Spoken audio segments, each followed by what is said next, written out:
is beginning right now. Okay, so one thing about Zoom, we are actually using the free Zoom option, which means that 40 minutes after, 40 minutes from now, we will be thrown out of Zoom. I'm requesting that you all join back in so that we can continue, because this is a 2-hour-long, panel discussion.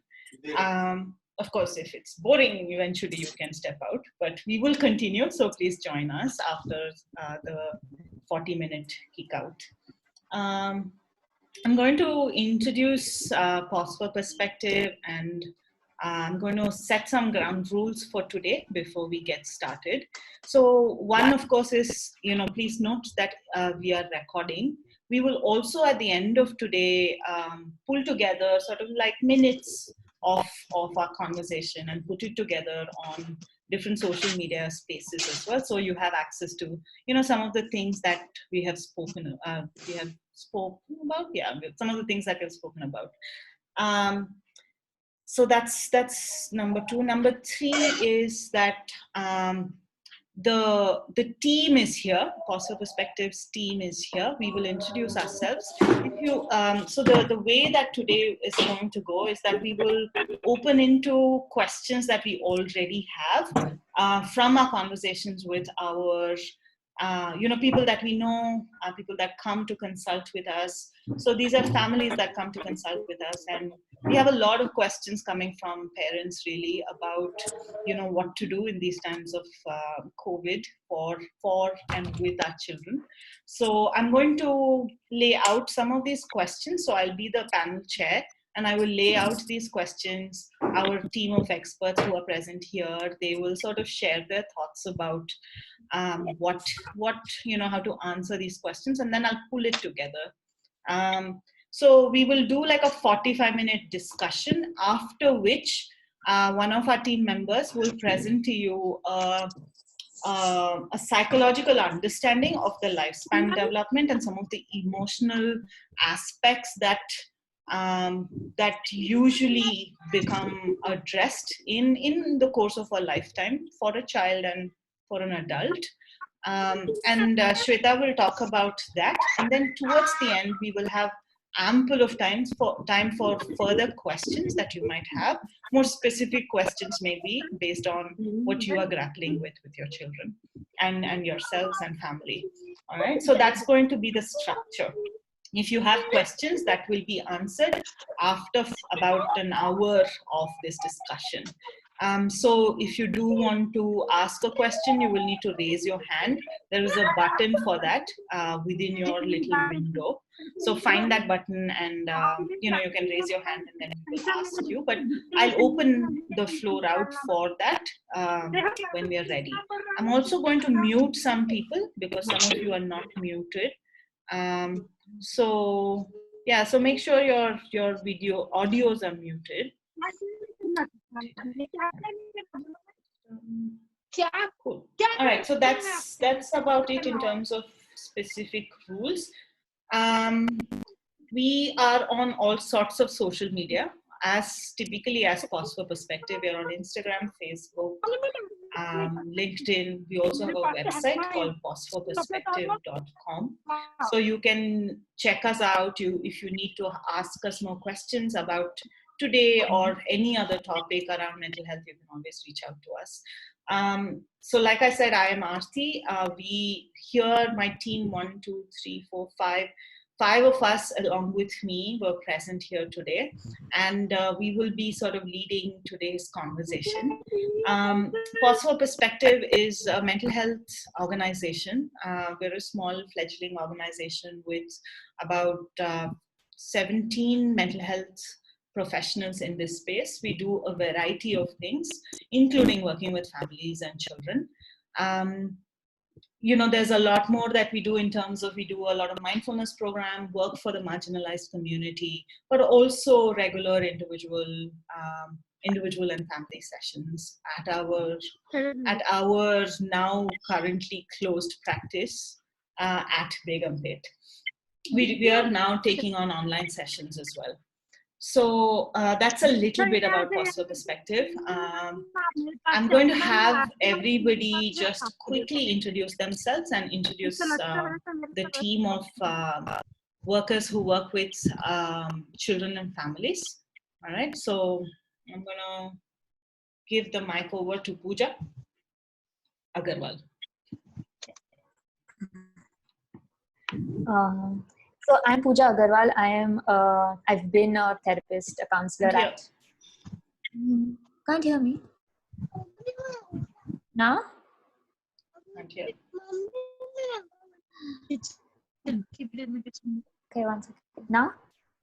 Yeah. Still can't hear. Still can't hear. She's audible. Ma'am, we can hear. Oh, We can hear you. Yeah, we can hear you. All right, we can't hear. Does anybody else want to take over? Lalita, would you like to introduce yourself? Ma'am, we can hear Pooja. Can't hear Pooja. We are able to hear Pooja. Oh, you guys can hear? Yeah, we can hear Pooja. Is that what you're saying? Okay, I feel it. Okay. But did you hear everything I said? Yeah. Okay. Yeah. All right, cool. Pooja, I'm sorry. Okay. That was hilarious. Okay. You know what happened? I don't even want to say. Yeah, too embarrassing. Let's move on.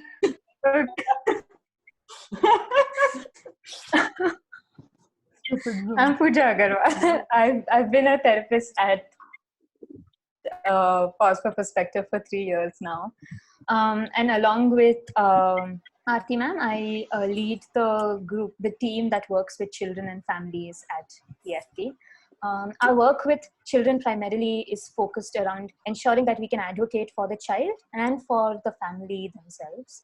Often children are not heard in the way that they need to be heard. They're not given the space to really, voice what's happening for them, or even the language to voice what's happening for them. So one of our main focus with therapy and working with children is around ensuring that we can provide children with a space that feels safe, a space that they can be themselves, they can make themselves, they can feel themselves be heard and seen. And we extend that space for the parents as well, for the family, to also look at, looking at parents and what they're struggling with their children. And sort of provide them that space as well, and support that they need. Primarily, the modalities that we use to work with children and families is around, we use a lot of mindfulness-based modalities. We do a lot of play-based, art-based therapy with children themselves. So we really sort of, allow the child, talk to the child in their ways of playing and, using art and other aspects. And with parents also, we work around, psychoeducating, looking at how to understand what's happening for your child, looking at what the family needs, what you might need relationally. So these are some of the ways in which we work with children and families.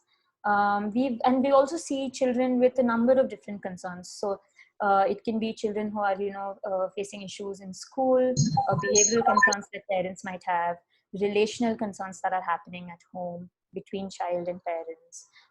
Social concerns that the child comes in with, emotional issues if parents are undergoing separation, divorce, or the child is sort of experiencing anger, sadness, any of those things. And also, of course, if there are developmental concerns, there are concerns around learning, things like that, then we offer assessment and other intervention strategies for that as well. So that's a little brief idea around the work that we do with children. Now with the lockdown, we've also discovered that it's possible to work with children online. So that's been a new opening that has happened. So we are actively seeing children and families through online or in-person therapy.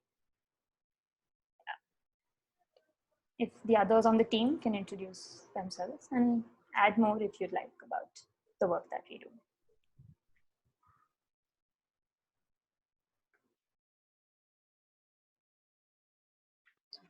Hi, I'm Ruhi here, one of the therapists from Positive Perspective, and been part of Positive Perspective since 3 years now. Yeah, over to you.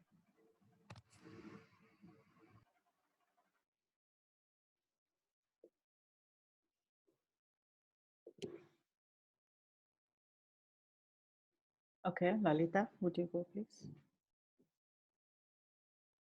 Uh, Hi, I'm Lalita Pooja. I'm with Positive Perspective for almost a year now, and we very actively work with children. And as Pooja Agarwal was saying, holding space is something that we primarily look into for taking care of children, and we also hold that space for parents as well. That it's a learning process for all, and it's something we work with all, including all of them as a team, that we work towards the parents, with the schools, with the community, and with the children as well.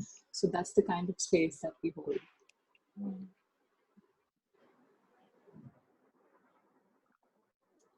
Hi, I'm Pooja too. And so I've been working as a counselor at Foster Perspective for almost a year now. I actively see children and families. I mean, Lalita Pooja and Pooja Agarwal have spoken about the stance that we hold. And at PAUSE, and I think I'm very, very passionate to work with children, with teens. We also have a program where we go to schools and we conduct mental health awareness sessions for schools. So I think through the year, it has been an amazing journey to just really witness that part of my practice.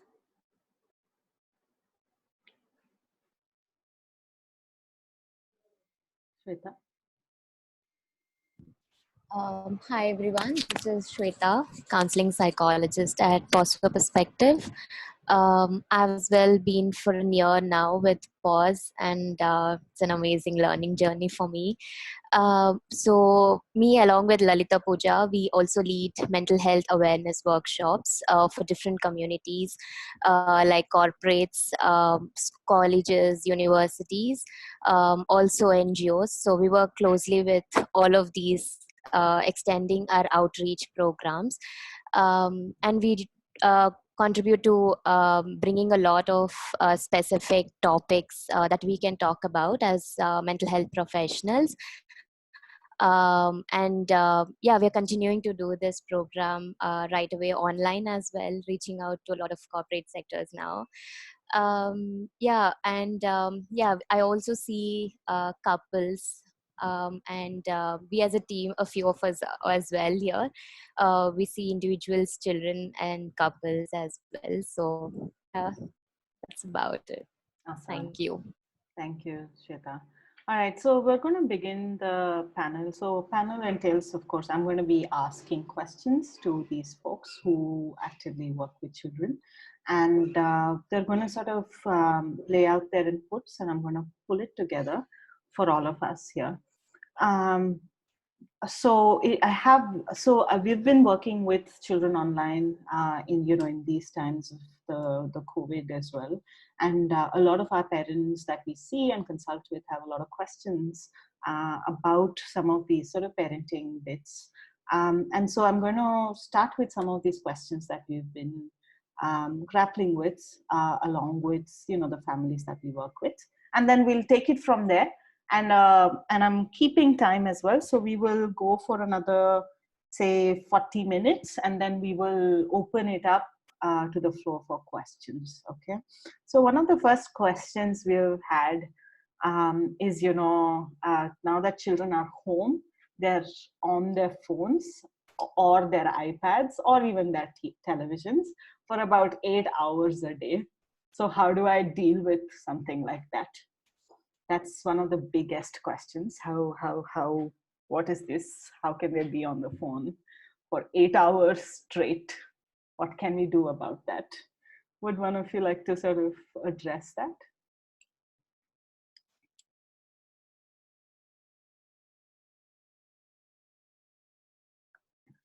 Would you just want me to point out people to go? Agarwal, what do you think? Yeah, I can go. I think that similar question has come up for me. Like I've heard that quite a bit as well in working with parents recently. And I think one of the most important things becomes to really try and understand that genuinely, I mean, your child does not, with the lockdown, the impact that it's had on the child as well is possibly that there's much lack of routine and engagement of the usual activities that the child would be engaged in. So, I think that to sort of understand that it is natural for the child to reach out to gadgets, TV, iPad, as a way to keep engaged, because the usual things that the child might have been engaged with, if that's school, playing with friends, just going out, all of those are not accessible to the child anymore. So I think an important bit here becomes that if you as a parent would like the child to engage in something more fruitful, something more meaningful, that you sort of work with them around engaging them while you're engaged with them as well. Because if as a parent, if you are engaged in something else, naturally the child's going to go do something that is the most accessible at this point. And it's hard to create accountability in these times around, or just a routine around these times around, you need to do this, let's create time to do homework and continue studying, let's create time to continue working on the skill that you used to engage in. It's not going to happen because the routine's all over the place for the child as well. So if you would like that as a parent, I think it helps to be able to find time in your day, work with the child around setting aside time in the day where both of you can be engaged together in a certain activity. Whether that is learning something, whether that is just engaging with the child in something that the child already likes doing, something like that. I think at this time it's also hard to expect children to focus on things like studying, because the pandemic, the lockdown impacts them as well in ways with throwing them off their schedule or shutting their lives in so many different ways. So I think it's important to be able to come from that place of really understanding that, that this is hard for them, and how can you engage with the child as well if that's what you'd like for the child. It's not going to be able to engage themselves alone in something fruitful. So I think I'll leave it at that and see if somebody wants to pick it up. Yeah, that's a good point. Gupta, were you going to say something? Yeah, I was just thinking about how there are so many conversations that might be happening at home around COVID as well, and children can sense into the stress that's present, that's pertaining in the environment. And so really how that can also lead to so much restlessness. And, just like you said, what is accessible right now can just be a form of coping, really. And so, how parents can actually, come from that space of engaging with them together in something can allow for the child also to see that there are other ways of coping. That's a great point. Anything else that any of you would like to add? Lalita, it sounds like you have something to say. Yeah, just to add on to what Pooja was saying, that as adults, we tend to binge watch things and we're always talking about, I'm on Netflix all the time. But we give that space to ourselves, that compassion to ourselves, that during these difficult times, it's okay for me to binge watch things or for me to not do anything. And I really wish that compassion was given to children as well, that maybe these are the ways that they are coping with, given that their school is not open, they're not allowed to go out, not allowed to play, not allowed to be free because you are constricting them physically as well inside the house. And there are so many new things that are happening around, so much of information that they're taking in. So a lot of compassion work with them would really help to sit down and maybe talk to them also about what's happening for them, that they're constantly with it, and to let them have that access if they feel that that's where they are feeling safe right now, then let it be with them. I think that's a brilliant sort of segue also into how do we engage in conversation about the COVID itself. A lot of parents have been wondering, am I doing enough? Is this something that we should be talking about with our child? It sounds like one thing that is coming, a couple of things that's come out of this first question itself about, 8 hours on the phone, how can we sort of get them away from these gadgets? Really the premise that most of you are taking, it sounds like, is Well, it's a really hard time. We've been thrown into the throes of uncertain times, and in times like this, possibly that we are all going to cope with a variety of things that possibly might be, healthy, unhealthy, but that there is something that's happening here, even for children, right? Children are not devoid of any experience that adults are already having. So keeping in mind that they're also going through and they're picking up from their environment these anxieties, and possibly one of the significant things that you might be seeing is that they're coping with gadgets. But another thing is really like how can we offer compassion for that while you're also as a parent grappling with such uncertain times. So that's come up. The other thing that's come up, and it's a curious thing, and this is also outside of COVID times, right? Like if you want the child to be engaged in something, that's really on you, right? It's a little bit of your agenda that you want the child to sort of engage in, productive study and all of that. But it's really important to help the child learn how to do it and be present for it in ways that are helpful for the child, versus sort of dictating, here, do this, and then I'll go do my Netflix in the meanwhile, right? So those two things have come up. And it has been a segue right into this conversation of how much conversation about COVID needs to be had. And what is the conversation? Should we even have this conversation? Aren't children too young for this kind of random, um, distress, nation and international wide distress? What are your thoughts about that? So I think that, we were just talking about with the first question, what came up with about how children sense into these things. So I think it's absolutely important to be able to address this with children, no matter their age, to be able to talk to them about what's happening. Because, and it's not just about them sensing it, right? I mean, of course, they might already be hearing news. They're already sensing that there's anxiety in the environment, but also that it has directly impacted all children's lives as well. They've had to stop going to school. They've had to stop meeting friends. A lot of their how their life looked like has changed, and they also don't have answers on when that's going to change back to normal again.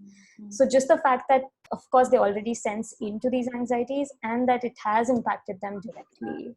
I think just those things makes it really important to actually talk to them about the COVID situation.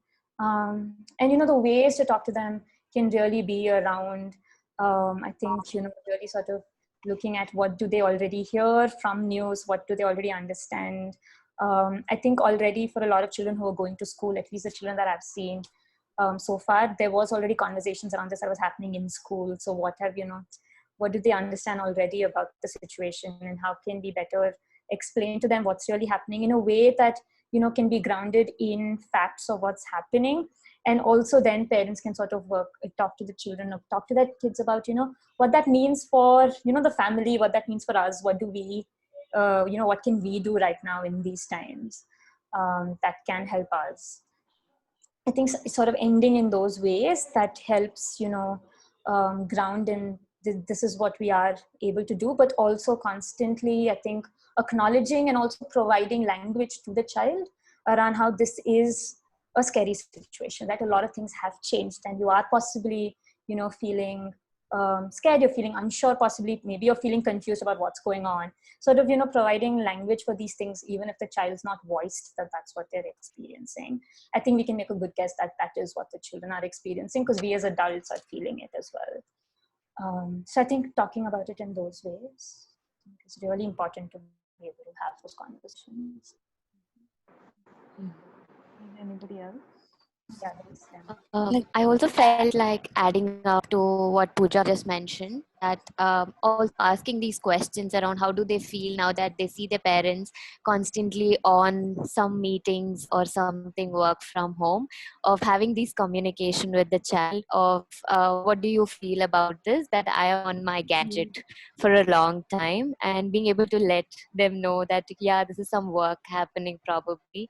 So how could that sort of, help them to yeah, converse more about, okay, they're also being on gadgets.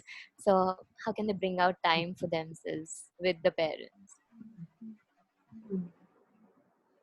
And it seems like this both adds up to what it is like for them. Like as both of you said, that children do are put into these spaces like we are put in, right? Like shutting out from everything that they have been doing on a regular basis, and to be able to just sit at home and witnessing the parents being occupied and they being dictated to do this and do that, but to really being able to maybe like 5 minutes of taking out time in the beginning of the day or the end of the day to be able to check in around what they already know about what's happening around the COVID and how are they dealing with it.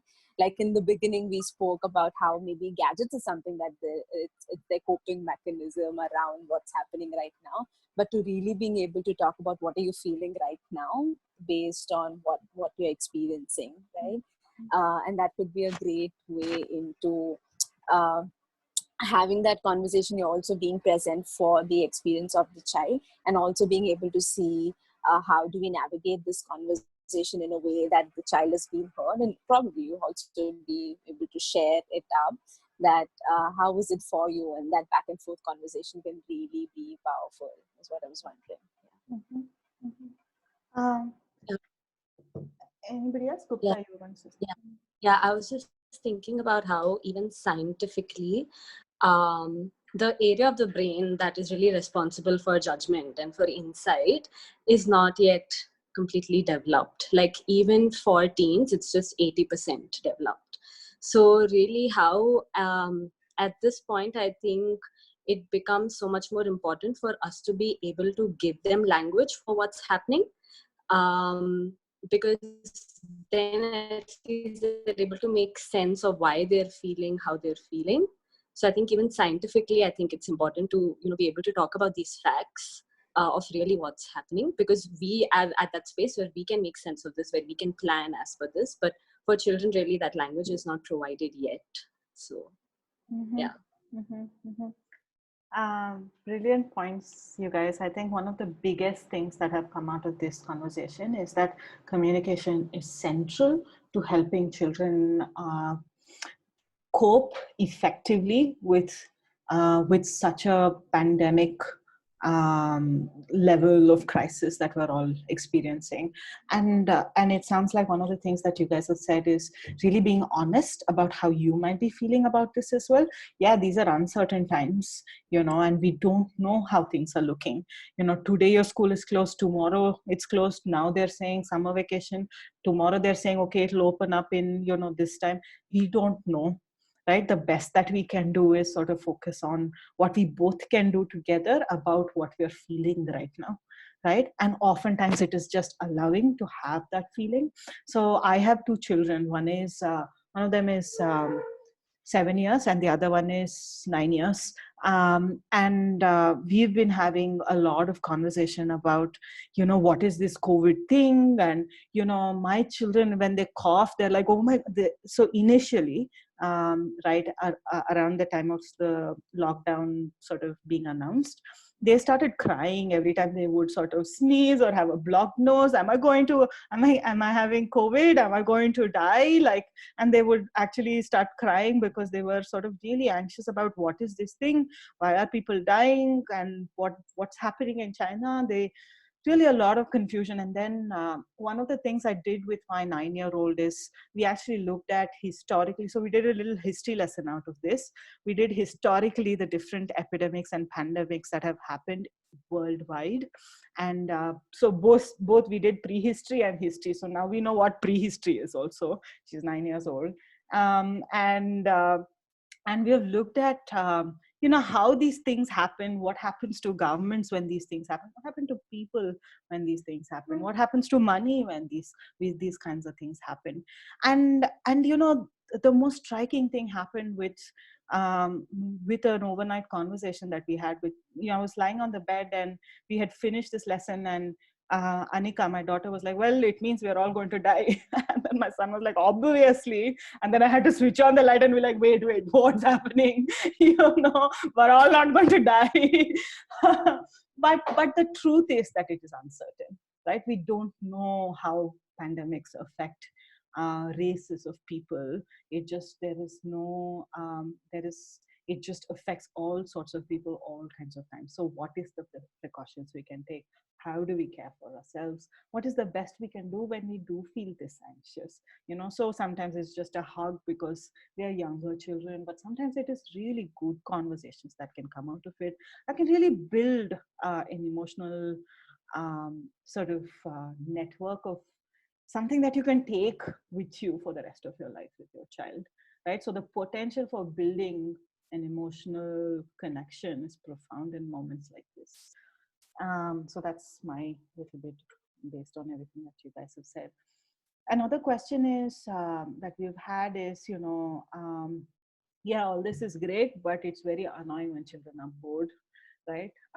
Because oftentimes, and I see there are more women in this room than men, and so I'm assuming you know how it feels like to be demanded for snacks, demanded for delicacies that look like they're coming out of restaurant style, otherwise they're essentially extremely bored, right? How do we cope with boredom, and what to do with this sort of constant demands on, the mother mostly to make magic happen in the kitchen for their bellies? So I'm wondering what you guys have for that.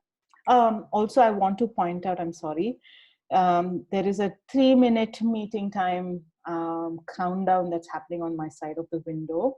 Just letting you know, this is a free Zoom service that I'm using. So I please request you all to hop back in to the conversation after 3 minutes and 15 seconds. All right?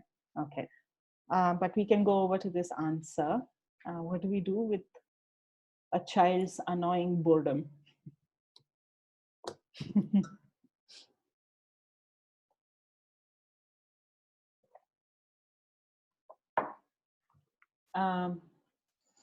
Gupta, any thoughts? I think one of the thoughts that came to my mind was this thing that I read the other day about a mantra for a parent to first count to 10 before you say anything or do anything. So that's what was playing up for me. I think like you were saying before as well, it's about compassion for yourself and for your child. And I think that's really what that mantra even means, because, so often we end up just in the spur of the moment reacting a certain way, but really that 10 seconds can just be such a precious time of compassion for ourselves and for this child who's feeling bored. And yeah, so that's what was coming to my mind. And I was also thinking that, with boredom, it is a painful and a really restless feeling, and which is why I think even the first conversation of the phone really even exists, because, when it's such agitation, of course, we are going to, in whichever ways it's accessible for us, we are going to go and, try to find these ways for us to not feel that boredom. So I think one of the things that can really help is to start like a routine together, wherein you and your child are, in creative ways coming up with what the day might look like. So that, even for the child, there is a certain plan, there's a certain structure that they're looking forward to during the day as well, especially when the day has sort of their daily routine has changed so much since the lockdown. So I think that's things that was coming to my mind. Thank you. Less than a minute, folks. Just letting you know, we're all going to be kicked out, and I'm requesting that you all come back in. Okay. Feel like I should do a countdown instead of continuing to answer. I just want to sort of reiterate what Pooja is saying so that we're not wasting on other people's ideas.